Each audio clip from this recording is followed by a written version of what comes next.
Welcome to episode 81 of the Various and Sundry podcast. I am your host, Matt Harmon, joined live from the Vault Studio by my good friend, my colleague, my co-host, and the man whose friendship I will be abusing this weekend, John Scott Sloat. Oh, the project. Yes, I was like abusing. And I was started to think, what public forum is he going to have to abuse me on? And I went, oh, yes. It's not a public forum. No. Yes, you will be helping me with a tiling project. Yes. Retiling the kitchen floor. So, one of the quasi skills I do have. And do we want to talk about the noise real quick? I think we gotta. They're replacing the roof on our building. We have no control over this. It's Tuesday morning. We gotta record. So we apologize for the construction noise. Yeah, I'm sure it's going to fade in and out at points, and we're just, I think, hoping that no one falls through into our studio. I'd hope there'd be some crumbling first. We might have some sort of, at least that's how it works in the movies. There's some crumbling first, and then everything falls in. Yeah. But I saw a guy on the roof going at it with a pickaxe earlier. That's some intense roofing work. Well, this is the building has essentially a flat roof. Yes. Which the design on that is questionable, I suppose, but I don't know. I saw guys up there, and for whatever reason, as I'm walking in the building this morning, I was reminded of the scene in Shawshank Redemption. Which one? Yeah. Where they're up there. Where they do the roof. Yeah. And they're all working away. For some reason, just a flat roof, group of guys. I mean, they're tarring it, yes, and they're disgusting, and then they get beer at the end of that, don't they? Yes. Because Andy Dufresne offers to do and in that, he also offers to help one of the guards with his taxes. That's right, yeah. To shelter some sort of windfall that they got. That's a great movie. Yeah, that's really good. Such a great movie. Been ripped off so many times, too. Yeah, absolutely. So, well, if you'd like to connect with the podcast, you can find us on Twitter at V&S Pod. You can email the show, variousandsundrypodcast@gmail.com. Find us on Facebook, which again, someday one of us will revive. And we are on YouTube as well. Yep, we are.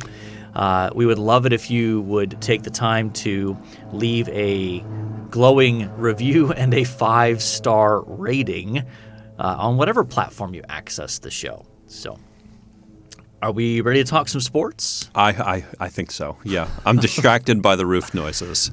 Okay. It'll probably come up again at some point. Yeah, absolutely. So, NBA Finals, as we record on this Tuesday morning, the Bucks lead the Suns 3-2. Have you watched any of the finals, John? They start a little late for me. 9 o'clock's a little late for me. So like literally starting after your bedtime. Yes. And anytime they announce a start time, it's usually at least 30 minutes later. At least 15 to 20, yeah. So it's just, why bother? But I do watch highlights in the morning, and the Bucks coming out of nowhere all of a sudden. They seem to be a revived team. Well, they've had this pattern. I think every series in the playoffs this year, they've started down 0-2. Or maybe it's not every series, but several series they've started down 0-2 and then come roaring back. So they're following their pattern. Though, to be honest, I feel like at least 2 of the games that the Bucks have won, I would describe it more as the Suns choked the games away. So I think that's a factor in that. But here's what drives me crazy. We live in such a culture of hype and hyperbole and exaggeration. There is absolutely no way that is true. I know. And so, all these people now talking about Giannis as, this sort of elevating Giannis into this pantheon of players. And it's like, okay, first of all, they haven't won the series yet. Yeah. And 2, they're talking about, LeBron never won a title without a big name second guy, but Giannis is doing it. Let Giannis win over the next 10 years. Let him win 6 of the next 10 NBA Finals. Then we can have that conversation. That's a 2030 conversation.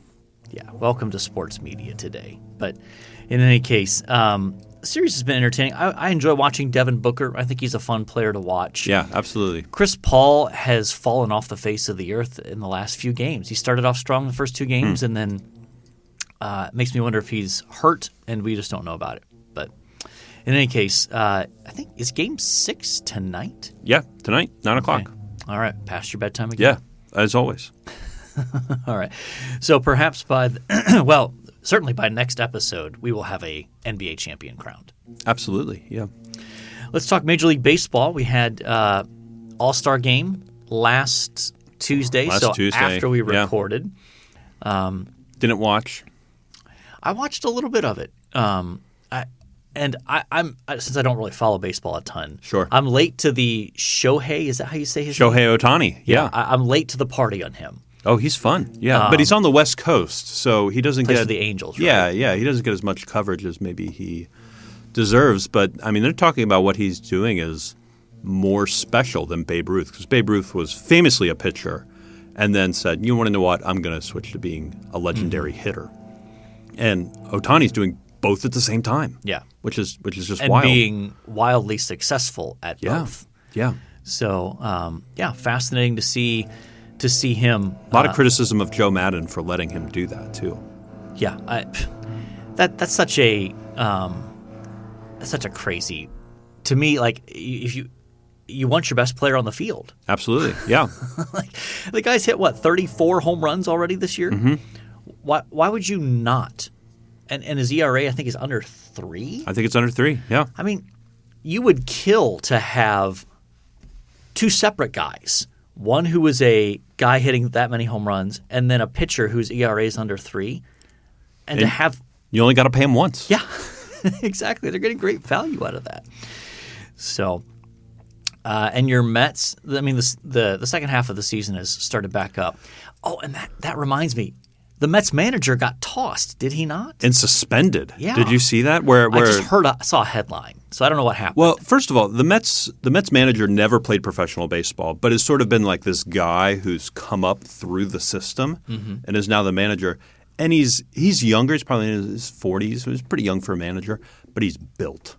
And so he looks pretty intimidating when he comes out of the dugout to argue with an umpire.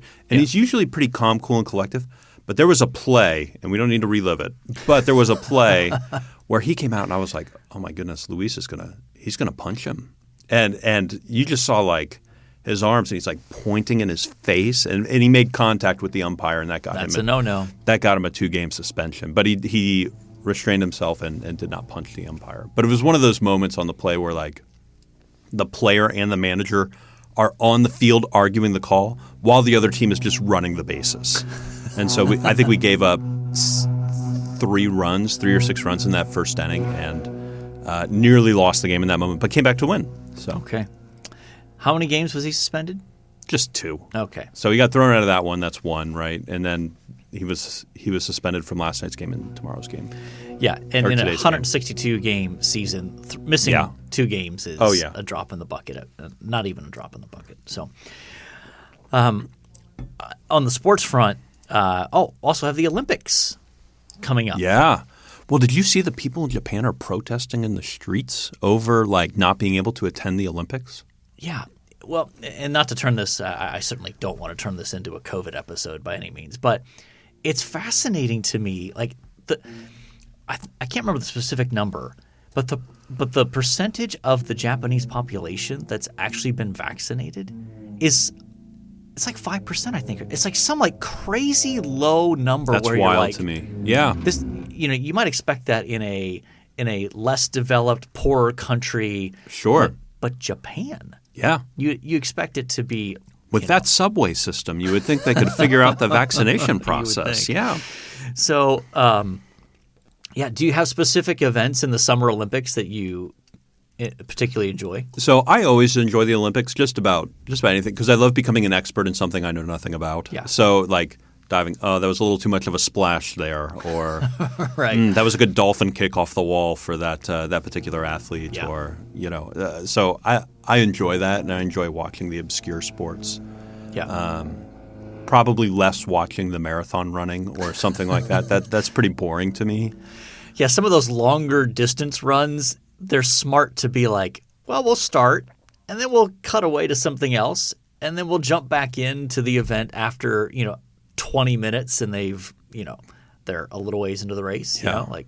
And I enjoy watching Americans most of the time compete. I also enjoy watching very small countries with just like one athlete doing well out of nowhere, and that's really exciting to me. So, how about you? Anything you're looking for on the Olympics? Yeah, I enjoy some of the track and field. Like the sprints are always compelling, I think, and I also I enjoy. I guess.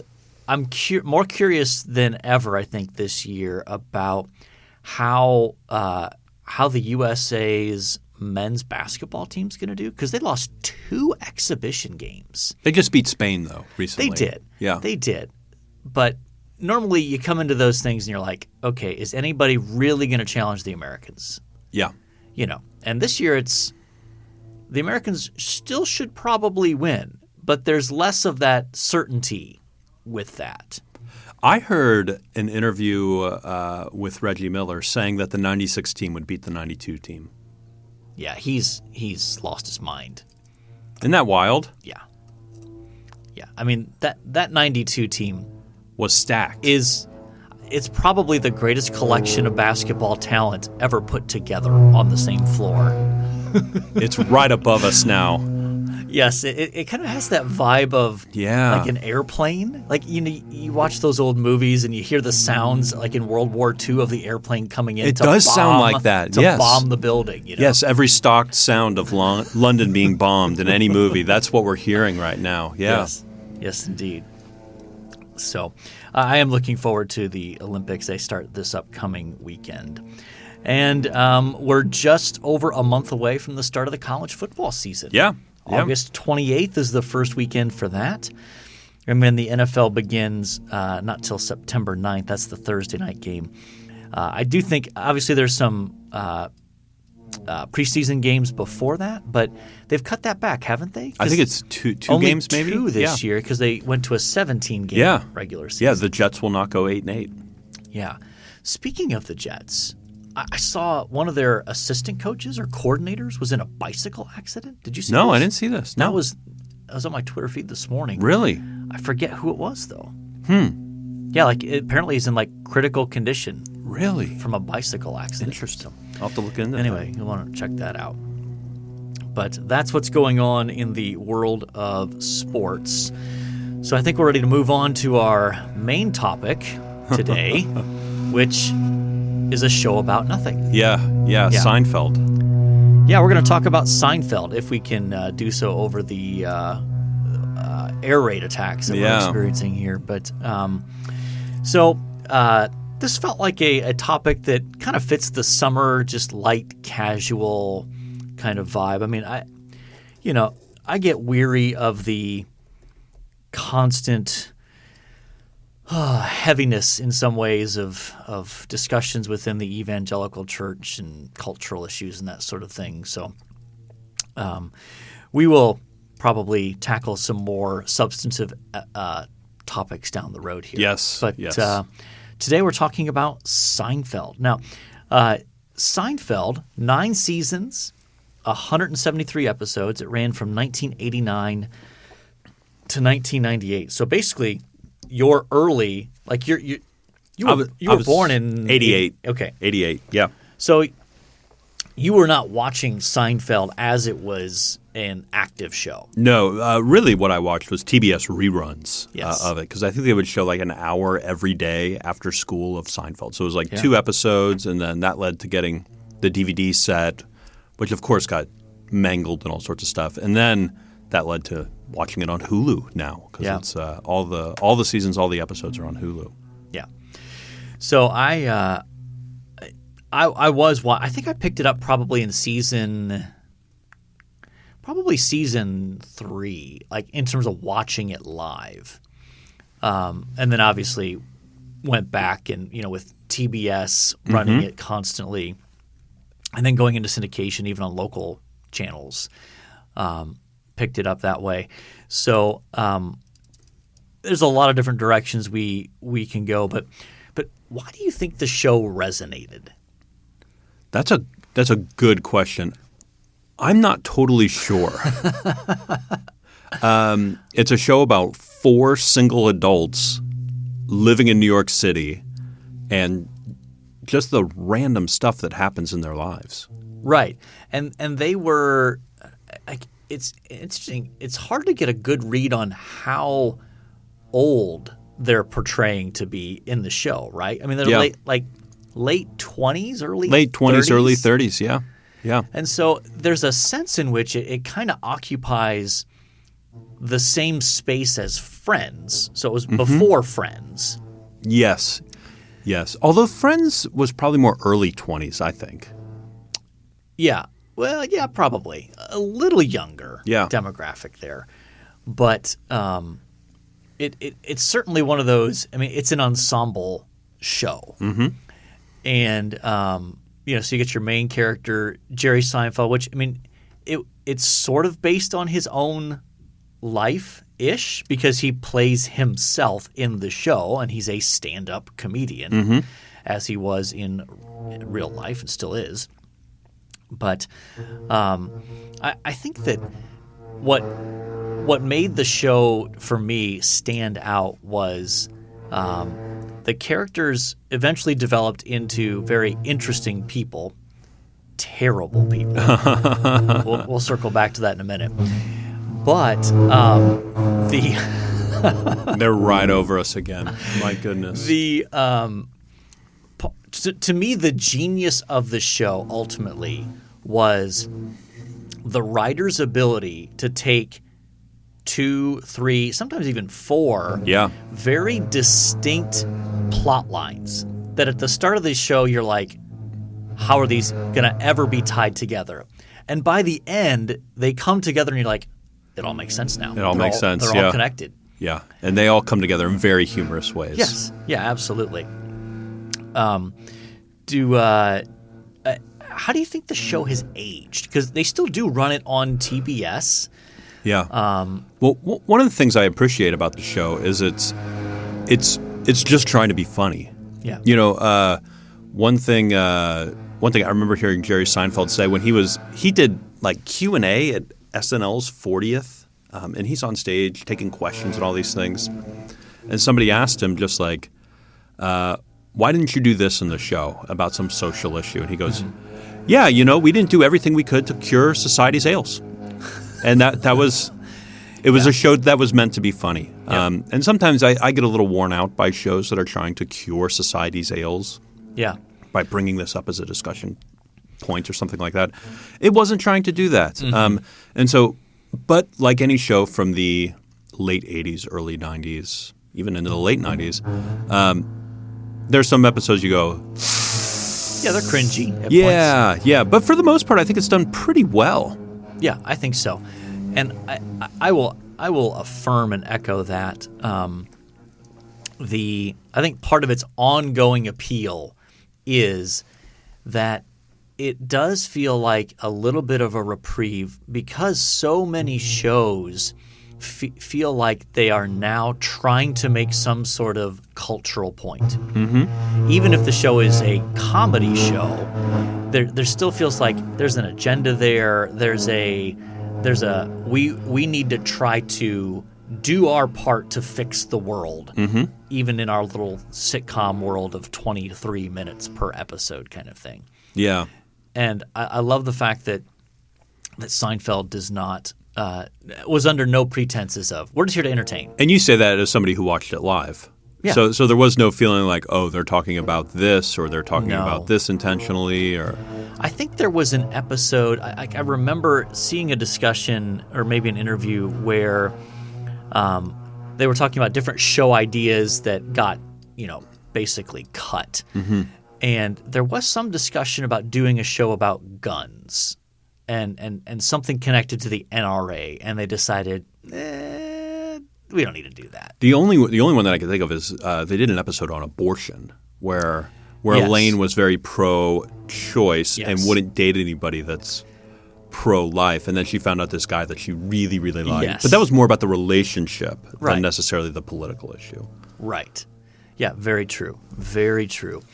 And I think it's to me, it was also that was more fascinating than anything because, the show is set in New York, so it's young, single, post-college, a little past post-college. So, like we said, late 20s, early 30s, living in New York City, and it's just interesting to see even how they indirectly present the culture.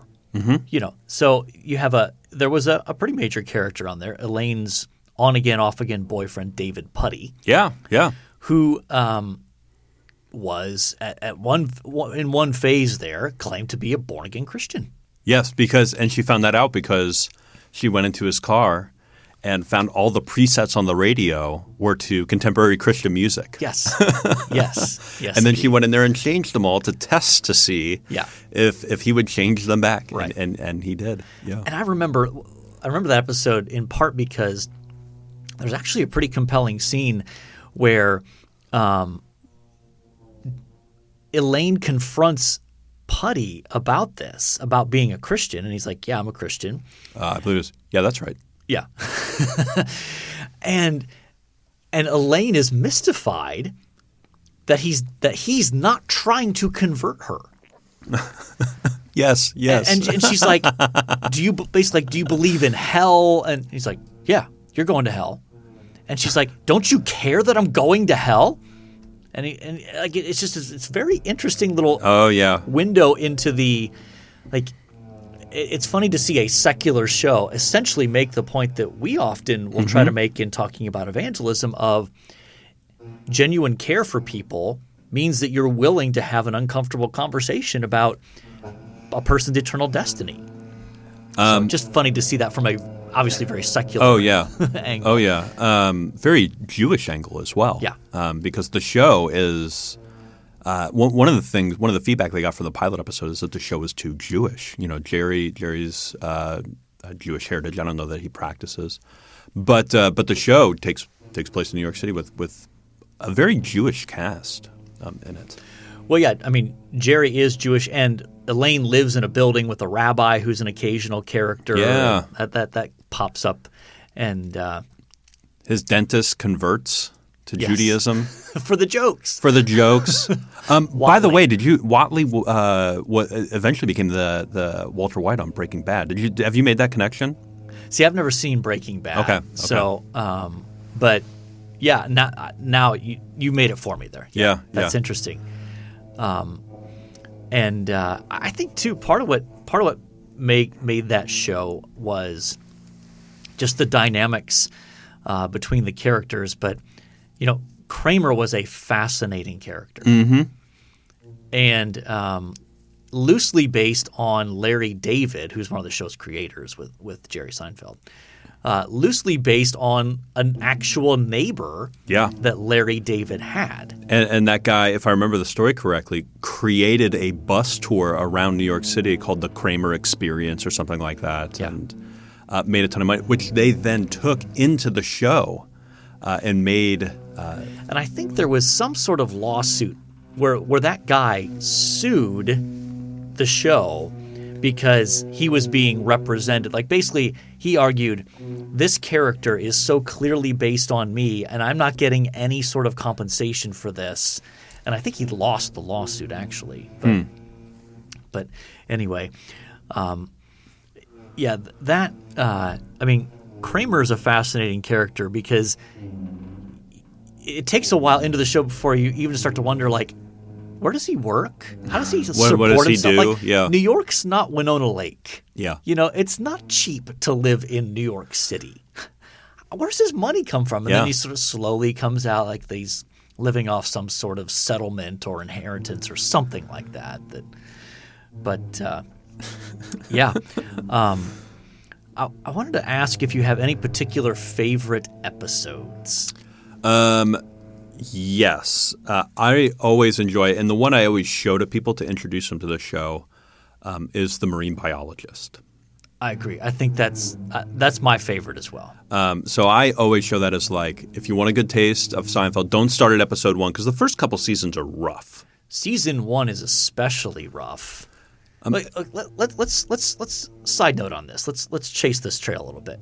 Why is it that it seems like there's this pattern in comedy shows? Like I think of Seinfeld, I think of The Office, even Parks and Rec. Yep, totally agree. The first season is rough, and then it picks up steam, and by season 2 you kind of get the footing, and then by season 3 it's like this is the sweet spot. This is where we're at. I don't know why that is. Yeah, I think maybe it's trying to find space for the character to develop, to become its own, to figure out what's funny, for the writers to find footing with the actors and those sorts of things. But which just shows, in fairness to TV networks and that sort of thing, when it comes to how do you decide whether a show is going to be like a Seinfeld, an Office, or Parks and Rec, where it's if we just get through a season or two and let the writers and the actors all get together and figure it out, we'll hit this sweet spot where we've got this big hit. And where you just say, actually, we don't think that's going to happen. Let's pull the plug after a year. Like, I'm sympathetic to the making that decision. Oh, I don't envy their position at all. I think you got to see glimmers. You got to see glimmers of greatness. Like I think of The Office. I think season 1 they had Diversity Day, which is not an episode you could film in 2021 by any stretch. No. But I lose it every time I watch just that part. The rest of the episode is pretty rough. But that scene is just, oh my goodness, I lose it every time. Yeah. So anyway, back to The Marine Biologist, which was season 5. Season 5, yeah. So I enjoy that one. That's always the one that I bring people to be like, this is a good introduction of how a good episode works itself together. C was angry that day, my friend. Like an old man trying to return soup in a deli. And then I would also say, I don't know the title of the episode or anything, but the one with Keith Hernandez, Yes. being a big Mets fan, and Keith Hernandez is still on the Mets broadcast team today. The episode with Keith Hernandez, and every time it airs on TBS, he goes, "Oh, my Seinfeld episode must have aired on TBS. I got $40 in the mail." So he's getting $40 anytime that episode runs. Imagine how much money these people are making hand over fist. Yeah. They're making so much money. Yeah.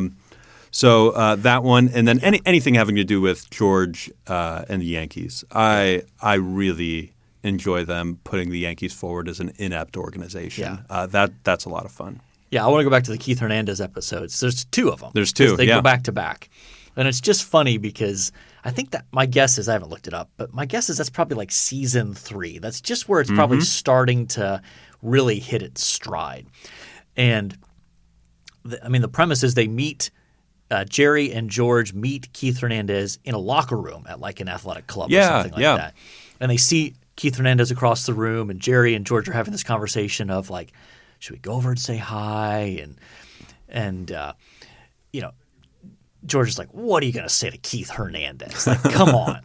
And then Keith Hernandez comes up and is like, hey, Jerry, I want to introduce myself. I'm Keith Hernandez. I'm a big fan of your comedy. And George is just like, blown away. But then he gets into this awkward like friendship with Keith Hernandez. Where they're like almost dating. Like they're going out to dinner. And it's like, what?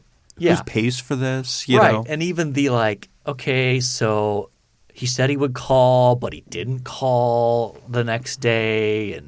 And then Keith ends up dating Elaine. And Keith asked Jerry to move, or asked Jerry to help him move, which is, that's a big step in a friendship. Yes. As is tile projects. Yeah, exactly. But arguably the best scene in those sets of series, in those sets of episodes, is where Newman and Kramer are relating, where they think, is it that Keith spit on them? Okay.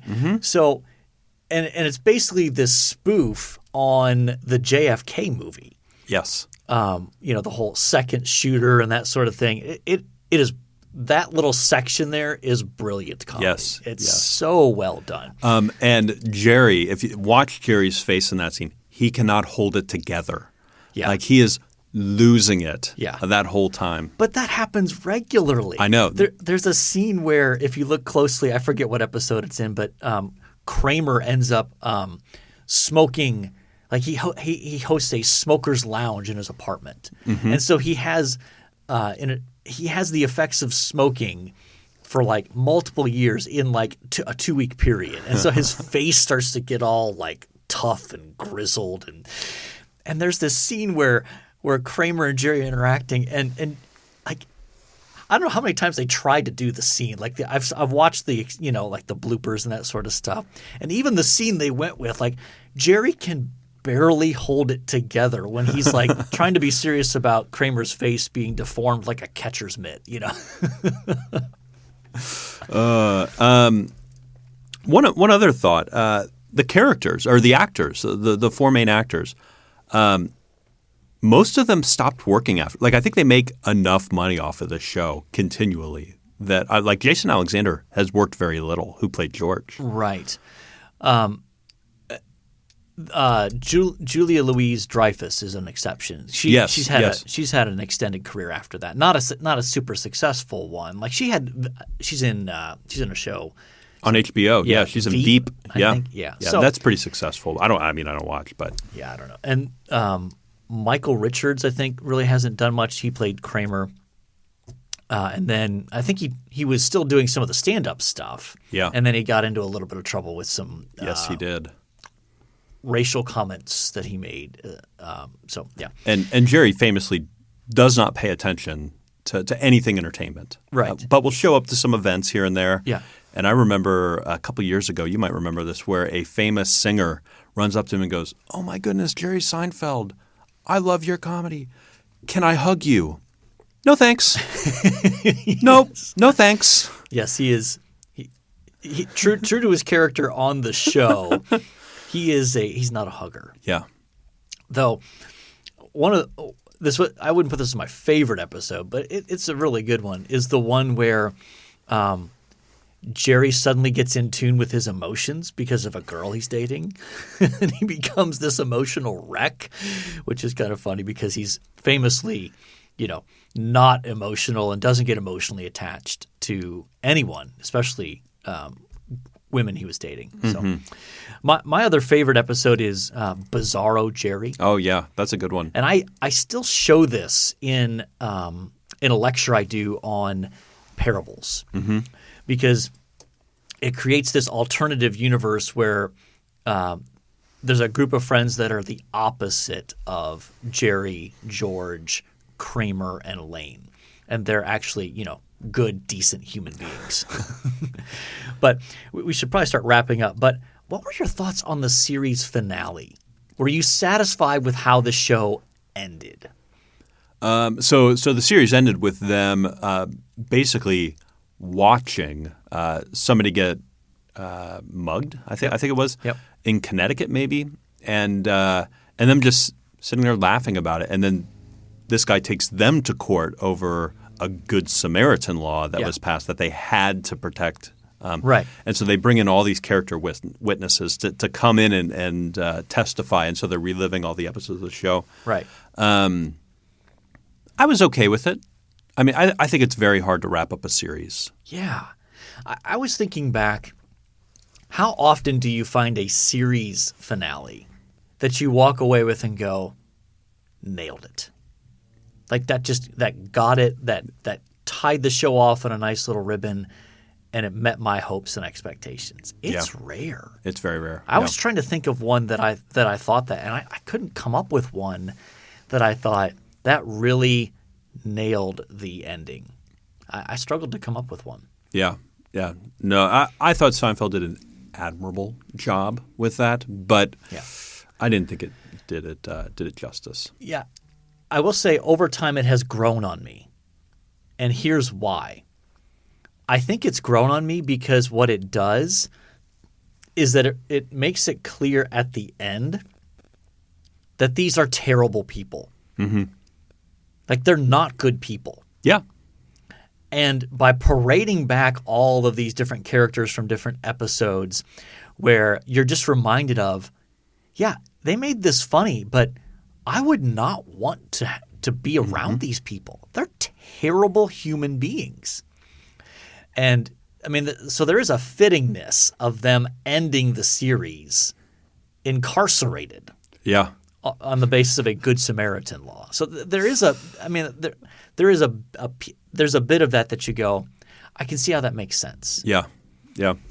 But in any case, we should probably point out, if you haven't watched Seinfeld, there are occasional episodes with some content to be alert to. It's not pervasive by any means, but always a good idea to be mindful of that. Some of the subject lines they tackle. And Yep. It's available on Hulu, all seasons and all episodes. Yeah. So if you have Hulu, check it out.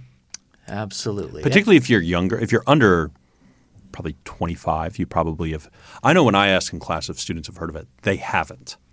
Yeah, and that's been one of those sort of generational markers for me as I've taught. I started teaching here in 2006, and I could ask, how many of you have seen Seinfeld? Maybe not the whole series, but and a vast majority of students would have raised their hands. And now it's just students with good parents. Yeah. Yeah. Maybe 25%. Yeah. At best. Mm-hmm.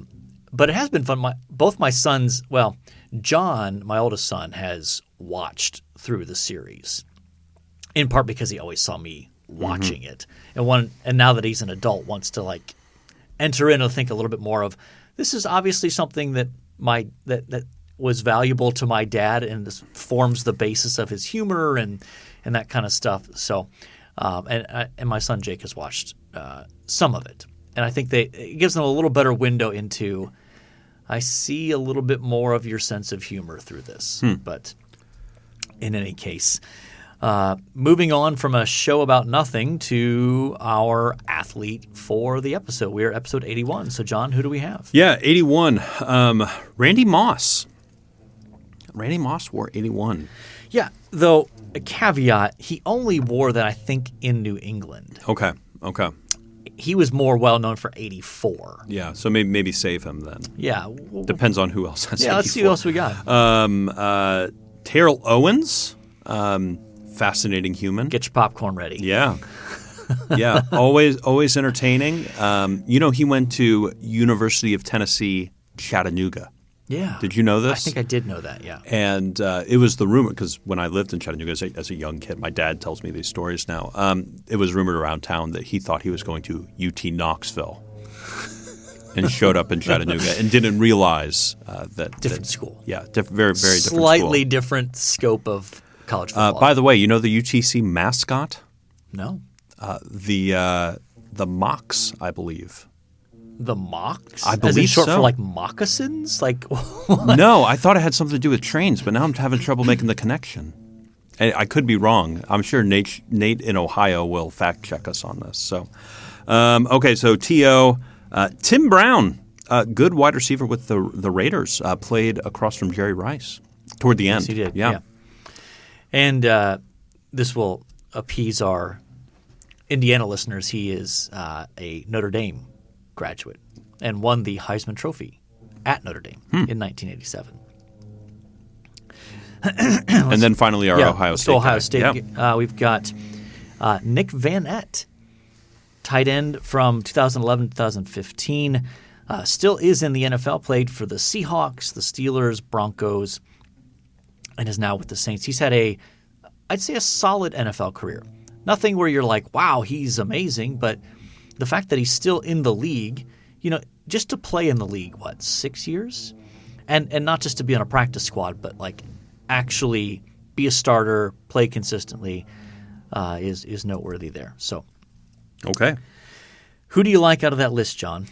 I'm probably looking at Terrell Owens. That's probably who I'd go with. I think he was a lot of fun as a player. You're going to upset our Fighting Irish contingent among our audience. I don't hear from them. They don't come screaming at my door. So they might. If you'd like to scream at his door, you can do so on Twitter at @Sloat_John. Right? Is that your at John _Sloat? That's the other way. Yes. Okay. Yes. Okay. Yes, the Chattanooga Mocs. I got that right. But what is that short for? Yeah. Or what is a mock then? I guess I don't know in that context. What is a mock? What is a mock? Yeah. I just remember Terrell Owens was the epitome of the diva wide receiver. He and Chad Johnson for the Bengals were sort of the poster children for the diva, it's all about me, I want the ball. Keyshawn Johnson was another one. He's one of the earliest ones. Yeah, yeah. Where it was constantly complaining about not getting the ball thrown to him enough. But I think the thing I remember most is I think he was with Philadelphia at this point. He was holding out, I think, in training camp. Or maybe it wasn't training camp. There was a point where he was holding out, and he did a workout in his driveway. Yeah, I remember this. With media gathered around him, and he's cranking out reps on the bench press in his driveway. He was quite the character. So, okay, so the Mocs, yeah, was the moccasins. Okay, but apparently they also go, well, it also refers to the mockingbird. So it seems like they're trying to dance around some naming issues sensitivities. There. Yes, indeed. So yes, the mascot is Scrappy, the mockingbird. Scrappy, that's great. Because when I think Scrappy, I think the mockingbird. Yeah, totally. All right, so we're gonna go with Terrell Owens. That sounds good to me. Yeah. Okay. All right. There it is. And you can send your objections over not picking Tim Brown to John Scott here. One thing we liked. I'm going to go with Los Primos. I went there for lunch yesterday. It is a local Mexican food place in Goshen that's set up like a Chipotle or a Qdoba or a Moe's, basically. So you tell them what you want, you go down the line, and you tell them to put it in. But it was all local. It was delicious. Okay. Yes, indeed. And that's in Goshen. Goshen, Indiana. Los Primos. And we have received no compensation for that free promotional activity. But if you go, you will enjoy good food. So they can't go in and say, I heard it on the Various and Sundry podcast and get any sort of discount on their meal. Nope, I don't think so. Okay. All right, fair enough. I'm going to go with we are in a major home improvement season here. In addition to the kitchen reno that we're doing, the kitchen facelift, as we like to call it. This past week, we had new countertops put in the kitchen. So we're very pleased with how those look. That's like phase one of a multi-phase project of we're doing the tile this weekend. Mm-hmm. We've picked out a paint color. We're painting the cabinets white. So it's going to be a nice facelift to the kitchen there. But in addition to that, we had two small windows put into our basement in that main television area, John. Yeah. So our experience of Sunday afternoon football, Saturday afternoon college football is no longer going to be in a cave. Yeah, yeah. So very excited about that. Or without knowing the weather or the temperature or whether it's light or dark, exactly. Outside. Yeah, it was a little bit of a disorienting experience. Though we still have our guest room in the back that has no windows, no natural light. Lovely. So it is completely pitch black, dark, to the point where you turn the light off and you put your hand in front of your face and you literally cannot see it. Yep. I've had that experience many times. Indeed. Yeah. All right. So we have covered sports, NBA Finals, Major League Baseball. We've talked about some Olympic stuff. We've discussed a show about nothing, Seinfeld. We've discussed various athletes, including and landing on Terrell Owens, so get your popcorn ready there. We've talked John's new favorite Mexican place in Goshen, Indiana, and home reno projects. And so I think, by definition, we have covered our various and sundry topics. And so it's time to call mission accomplished. I think so, yeah. All right. In light of that, all that's left to say is until next time, the Lord bless y'all real good. Later.